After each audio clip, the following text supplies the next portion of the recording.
Muslims are proud to claim Muhammad descended from the great family line of Abraham and Ishmael, but will prove to you that Muhammad's genealogy is completely a made-up one. I grew up believing that Muhammad came from the line of Abraham through Ishmael. Guess what? The Quran not once mentioned something like that. Muhammad claimed to be a prophet from the line of all the true prophets like Abraham, like Moses, and so on. But wait, there are some issues here. Because if we open up the Bible, we see that God himself said to Abraham that he's going to make a covenant with who? With Isaac. And every prophet must come from the bloodline, from the lineage of Isaac, not from the bloodline of Ishmael or Ismail, as the Muslims claim. This covenant was an everlasting covenant with Isaac. And you read about that, for instance, in Genesis 17, verses 18 to 21. And on top of this, the Quran acknowledges this in more than one spot. For instance, in chapter 29, verse 27, that this covenant and this lineage of prophethood came through Abraham and Isaac. So the Quran itself acknowledges what my brother just said. If we ask Muslims, can you show us proof that Muhammad is from the bloodline of Ishmael? And claim is an empty claim if you cannot back it up. Muhammad could have claimed that he's from the bloodline of Santa, but where is his proof? So we'll see what the Islamic books are saying. Let us go to the life of the Prophet, As-Sirah Nabawiyah by the Ibn Kathir,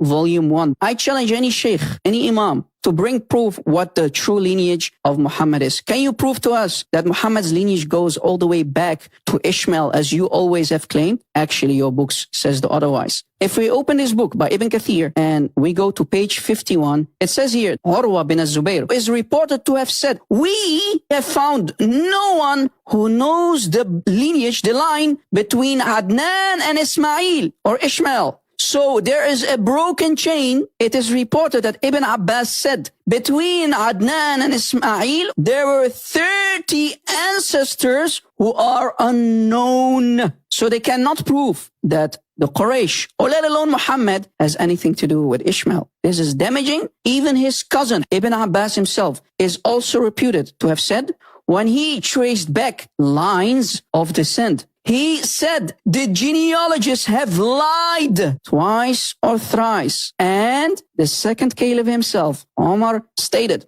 we carry back the genealogy only as far as Adnan. There are 30 names missing, so we have a huge broken chain. Ibn Abbas says we have 30 generations missing here. This idea that Muhammad came from the lineage of Abraham and Ishmael is nothing more than a wishful thinking on the part of those who try to sell this broken record. Your own sources disagree with this. The Quran never mentioned it.